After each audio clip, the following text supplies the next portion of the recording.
Well, good afternoon. Today we begin the last part of our study through the book of Ruth.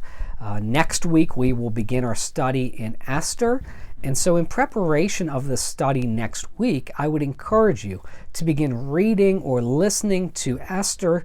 I would love to have you, as you read through that text, to highlight anything that jumps off the page at you, anything that you'd like us to discuss a little bit deeper, any questions you might have about the text.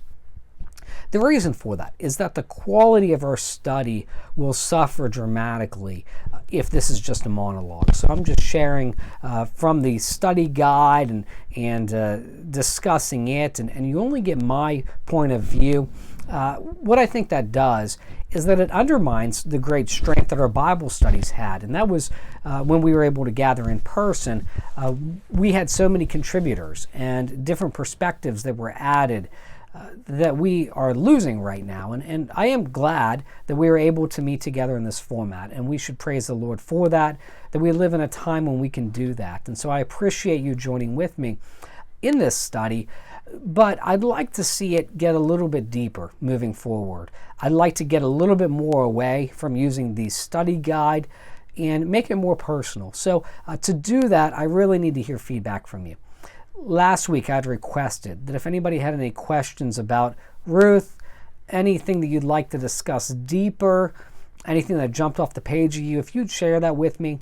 I didn't hear back from anybody, and so I'm going to just share a couple of quick observations from it. But looking into the next part of our study, as we begin the study on Esther, I'd really encourage you to go ahead and share some thoughts with me, some questions perhaps. I'd love to dive into that. So with that, I'm just going to make a few observations about the book of Ruth in overview. The first is the diversity of the passage of the book. So we approach this book in a historical context in which the nation of Israel was so disobedient. Generation after generation, God delivered them through a judge, and they rebelled and found themselves under the oppression of another people group out of the nations that surrounded them. That's the historical setting, and that's significant because when we look at this passage, we might be looking for a spiritual hero. That's really what Judges is all about. You read through and you find these heroes of the faith, and sometimes they're very compromised people, such as Samson, but these people that God uses in profound ways. And as you read through, and I don't know how many times you've read through the Old Testament, there are points when I read through Israel's history. And by the way, it's not just highlighting Israel, it just happens to discuss them. But if you read about any nation, any people group in the history of the world, because we are fallen, we live in a fallen world, what we find is a lack of faithfulness. And so you begin to read through chapter after chapter of people disobeying God, and you become frustrated. Why don't we have more examples of faith? Why are the people doing the wrong? As you get into the Kings, that's where it gets really discouraging. When's there going to be a good godly king, especially in the northern kingdom of Israel? You start asking those sorts of questions, and that's the case in this context. You begin asking, where's the spiritual hero? Where's somebody who really loves the Lord, and who sticks out in this book? Now, of course, we're going to see Naomi and her transformation, and Boaz, and I wish we had more context surrounding his life. That'd be awesome. But we have Ruth. Now, this is fascinating on a few levels. The first is that Ruth, of course, is a woman. And we know the way that women were viewed and treated by many of the nations and people groups during this time period. Here, she is a celebrated character, and that's really a fascinating thing. The second is that she is a Moabitess. She grew up in Moab, likely in a family that worshipped false deities.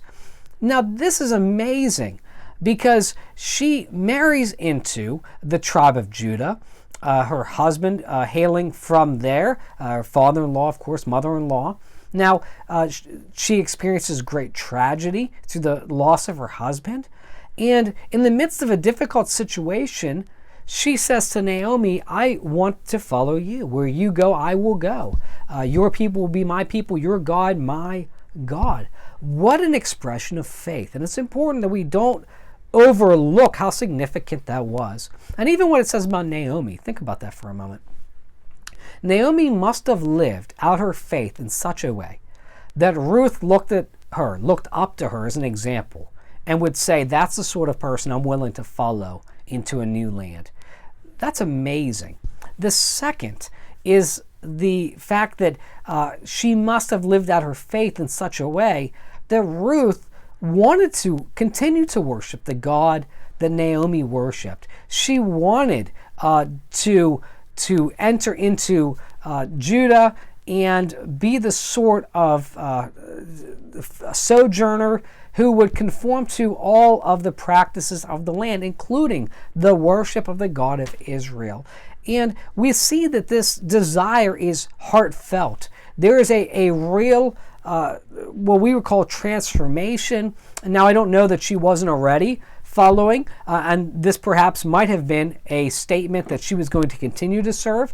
It might be what we would consider a conversion here, which says, I'm leaving behind my background and the false gods, and I'm going to worship your God exclusively. And that may very well be the case. I think often that's the way we think of it. Regardless, she has such faith in the Lord, and she serves as this profound example. Now for us, this is a challenge today. When we look at the early church, we find a racially diverse church. Go read Acts chapter 13. Note the church in Antioch. We find that there's much diversity in the word of the Lord, that God recognizes and celebrates male and female. People from various nations have the opportunity to come into saving faith in Jesus Christ. And here, Ruth, looking forward to the fulfillment of God's promises and trusting in who He is. This is a wonderful thing. In our world, diversity feels like something that is almost forced, where people, it feels like sometimes, need something drastic to happen before there's any real thought about inclusiveness or diversity. And even when people speak about those things, sometimes to me it feels like lip service. I have to be honest, this is kind of my personal take on that. But you wonder, businesses especially who've never talked about diversity, made a big issue of that topic. When things become politically expedient, they begin to advertise with those sorts of themes, and the skeptic in me starts asking, well, is this something you are invested in, really? Something you care about? Do you see it as a marketing play? Those are the sorts of questions that go through my mind. Maybe that reveals more about me than businesses. But can I tell you one place that we find genuine diversity? And I don't just mean lip service towards that. I don't mean some sort of platitude. I mean a place where people are found equal is in the Word of God. We find that there is real faithfulness in Ruth. We find that there's diversity in the local church. And by the way, the first place that there is going to be absolute true diversity is going to be heaven. There's going to be no divisions. There's going to be no hatred because of race, no bias. We're going to come before the Lord as His children. We're going to come before the Lord as brother and sister. And so that is culturally relevant today because that is such a dominant theme in our culture, and probably necessarily so. But that's a hope that we have. I think we have a longing for all people to be treated as though they are made in the image of God. But we understand that in a fallen world, tragically, that does not take place. But it will in heaven. And if that's the case, then what sort of responsibility do we have? Of course, to treat all people with respect and dignity, with the sort of view that each person has intrinsic value before the Lord. Also, we find a desire to be committed to missions. Even here in Moab, Ruth was able to be converted. There is real hope that around the world, that there are many people who would come to saving faith in Jesus Christ if only they would hear. And that requires that somebody goes. In Romans 10, we're asked, well, how can they hear unless Somebody takes the message to them. Somebody preaches. As God's people, we need to faithfully take the gospel message to every tribe and every tongue. The second is that a dominant question in this passage, in this book, that's never asked explicitly but is there the whole time, is simply, where is God? Where is God when bad things happen? Naomi, I'm sure, wrestled with this question. I'm sure Ruth did. I mean, she lost her husband. She's likely rather young. She loses her husband. She's had no children. In this, again, the historical setting, this is an incredibly difficult place to be in. And of course, losing a spouse at any stage would be difficult. But this is in the historical context, there are even some unique challenges that are absent in our society. So with these challenges, we find that Naomi becomes bitter. And as I've said throughout the study, it's important that we don't just look at Naomi and write her off as though she's this terrible person, or that she's not a genuine follower of God because she had this sort of emotional response. We need to read into the story a little bit more graciously. Because like I said, she must have been a woman of excellent character and must have lived out her faith in profound ways. But we find that there's real wrestling with God's ability or God's willingness to show his faithfulness to his people. And throughout the story, what we find is that God continues to reveal himself. Well, how does he reveal himself? He reveals himself through the legal system, the law in Israel, that there were provisions for the sojourner, for the widow. We find that there's an opportunity for their needs to be met. We find that God is gracious to Naomi through the relationship that she has with Ruth. We find that God sends Boaz across Ruth's path, or maybe the opposite way is a better way to think of that. But we find that Boaz protects her. He respects her. We find that he's willing to redeem her. And so there's a beautiful picture there of, and again, this is a real story. This is a historical narrative. It's not just a made-up fictional story. What it reveals is that even in the midst of a situation, if you just quit reading the first few verses of Ruth, you might just think, well, what a terrible situation. And these times, these women, they're without hope, and that's it. But as you continue to read, we begin to see God's hand of providence, his graciousness towards his people. We find that God has never left. He never does. He is actively at work in the world around us. I say that to say this. So often, we could be tempted to turn the page too quickly. To quit reading the story, so to speak. Difficult times come, and we just say, well, God isn't here. Or if God was really, he would do this. Or no bad things would happen to us. You know, we live in a fallen world, and death, disease, poverty, pain, loneliness, these sorts of things are the reality in a fallen world. But even in the midst of that, God is very much so at work. And we know that the suffering that we endure today will not even be comparable with the glory that is going to be revealed to us. We find that in Romans 8:18. And as God's people, we need to continually bring ourselves back to the reminder of who God is and what he has promised to do. When we cling to his promise, then we can see beyond our temporary circumstance. That's a wonderful thing. The final thing I do want to note is just the historical context. I like to discuss historical context for a number of reasons. One, the Bible is not very applicable if we don't understand the context. We are left with a bunch of platitudes that are generic, cheap, and lack theological depth. As God's people, we need to be deeper than that. Shallow faith withers away. Shallow understandings of who God is, what he's like, they are easily compromised by falsehood, even by circumstances and trials. So we need to get deeper into our knowledge of God. When we look at the historical context, the book of Judges, that's the context, the time period in which Ruth and Naomi and Boaz lived, what we find is a lack of faithfulness.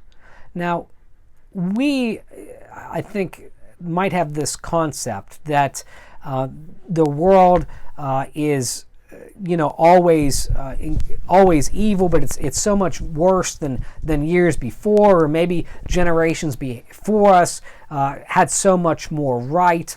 And I'm not going to disagree with the notion that we're seeing an increase in sinfulness. I mean, the Bible speaks very clearly to that. Evildoers will wax worse and worse, deceiving and being deceived. It says in 2 Timothy chapter 3 in the King James Version, even. That's how I memorized that chapter. So that's the reality.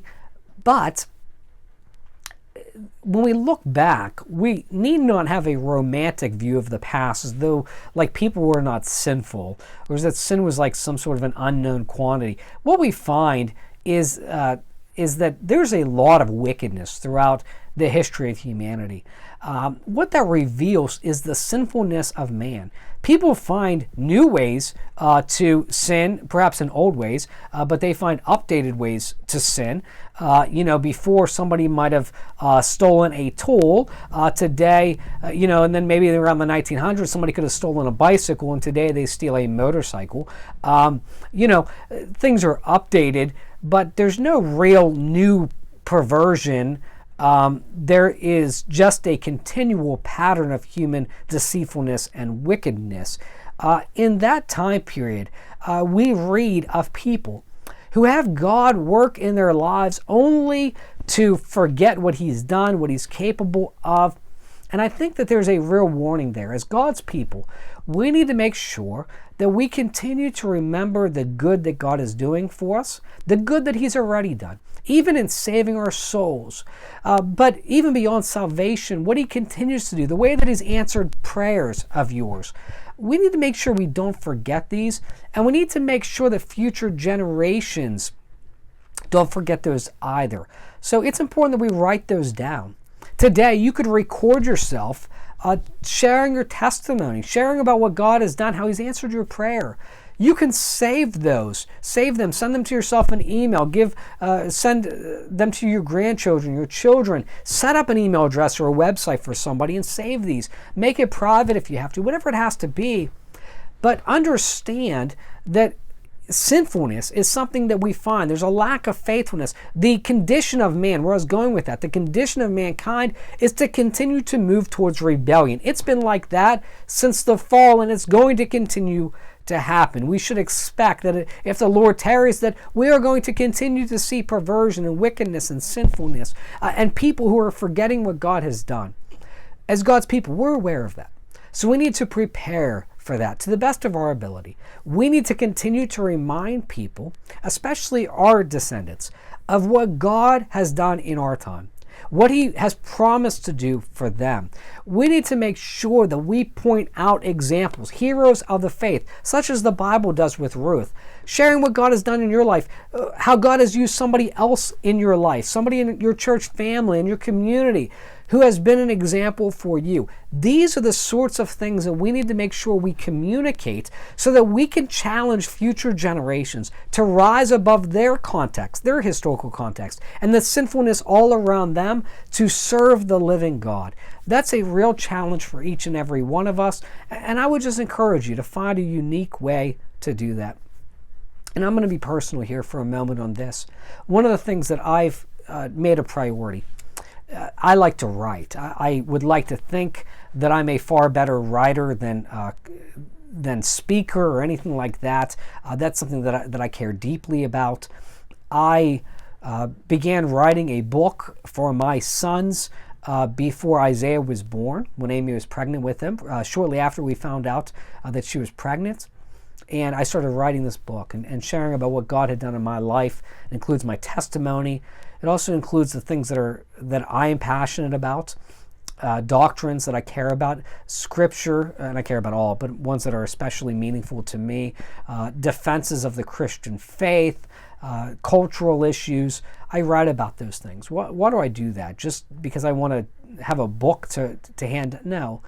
I really want them to know what God has done. I want them to know Him, not just about Him, but to know Him. And I want them to know about the examples of the faith that have meant so much to me.